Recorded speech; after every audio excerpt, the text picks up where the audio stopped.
Hey Sneak Peekers, I'm Tanvi Rudraraju, and we're here at Awesome Film Festival talking to the cast and crew of The Order.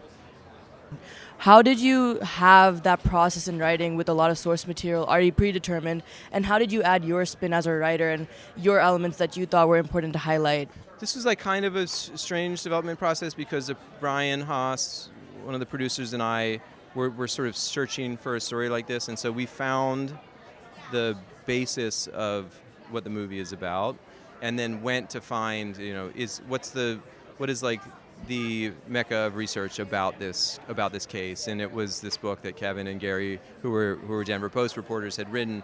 So we then went and got in touch with Kevin and optioned the books. And so at that point, then I had this huge piece of research that they had spent years and years writing this thing and interviewing all of the people from the Order who are still around, and and then it's sort of I think we had an idea of what the framework of the movie was. We really saw it from the beginning as being this kind of classic crime thriller, and so we held on to that sort of intention the whole way. And so things that we felt like didn't fit into that world, you try to just continually pare things away. First question, what was it like finding out the role, like getting the acceptance for the role? What was that experience like? Well, I was a huge fan of Justin's work and Jude's work, and Nick Holt I'd done 3 other movies with, and as a close friend, and so it was like ticking all the boxes.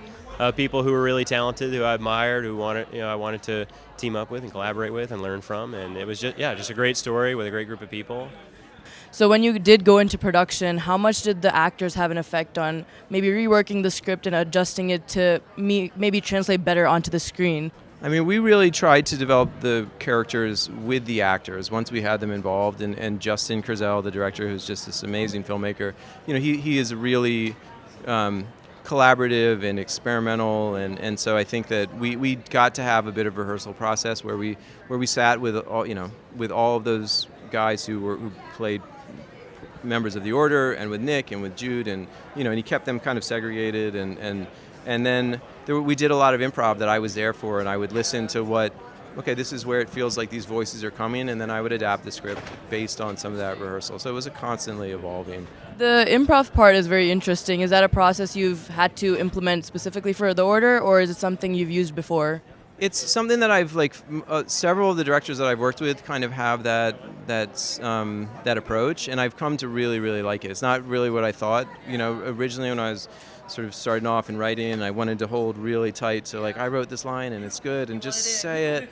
And then I've sort of shed a lot of that in favor of just trying to find something natural and honest. And sometimes you write a great line and it doesn't come out well. And so you got to. I think for me it's more about the naturalism and finding a way to do that. What did you feel like you connected most with your character? Well, he has 2 young children at home. I don't have any kids, but I know what it's like to be close to my family and to feel the need to protect your family, and I think that's largely what the character is embodying throughout the film, and I think what most of the characters are embodying in a certain way. It's a movie that maybe is about good guys chasing the bad guys and extremism and it's based on a true story, but I think it's largely about family, and different perspectives on family. One more thing, as a screenwriter, do you have any suggestions or tips for young aspiring screenwriters?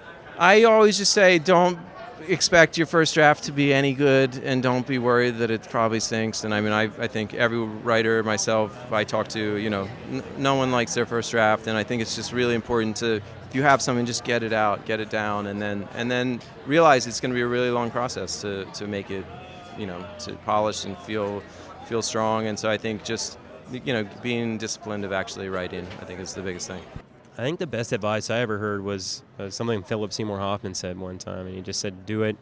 If you love it, do it whenever you can. And if that means just doing it alone in your bedroom or doing it with friends or doing it for free, just do it and practice your craft, and keep doing it and keep trying to create opportunities for yourself, because sometimes you're going to feel like you're beating your head up against the wall, like you're not getting anywhere, but then that wall cracks a little bit and then it breaks down fully. And so, I think you gotta persist, and you got to keep practicing.